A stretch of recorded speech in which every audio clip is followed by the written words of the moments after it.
నన్ను ఒక ఆయన మొన్న అడిగాడు, సార్ మీరు 72 ఏళ్ళు అంటున్నారు, చూడడానికి మంచిగానే ఉంటారు, ఏం చేస్తున్నారు సార్ అంటే నేను అన్న, రోజు 3 పూటలు తప్పకుండా తింటా. అంటే ఎందుకు సార్, ఉపాసం ఉంటే మంచిగా ఉంటారట కదా అన్నాడు. మెడికల్ షాపులో అపోలోలో. అంటే నేనన్నా, అరే ఇది వెరీ సింపుల్ టెక్నిక్, మొత్తం మిషన్ పనిచేస్తూనే ఉంటుంది. నేను కడుపు అనే మిషన్కు ఖాళీ పెట్టినాక అది ఉట్టిగా తిరిగితే ఏమవుతుంది, రక్త ప్రచారం ఎట్లయితుంది, రక్తం ఎట్లా సృష్టి అవుతుంది.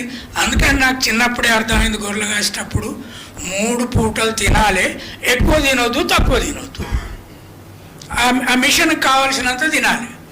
అందుకని నా మెదడుకు రక్త సప్లై సరిగ్గా ఉన్నది భయ్, లేకపోతే నేను సద్గురువులాగా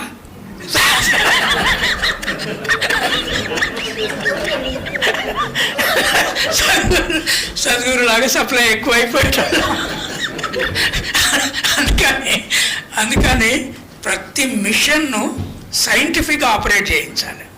ఇట్స్ వెరీ, మా ఇంట్లో బంధువులు కూడా చాలామంది ఉంటారు, ఉపవాసం ఉంటారు.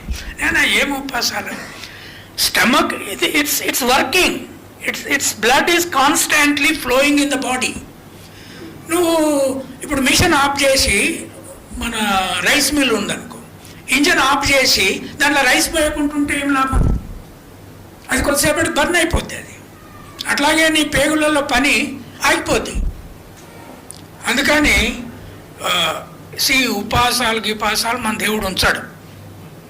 బుద్ధుడు కూడా ఉండాలి ఎప్పుడు ఉపాసం, ముందుగా ఉన్నాడు, తర్వాత బేకార్ అనుకొని వదిలేశాడు. కనుక you have to be like Ambedkar with a scientific thinking.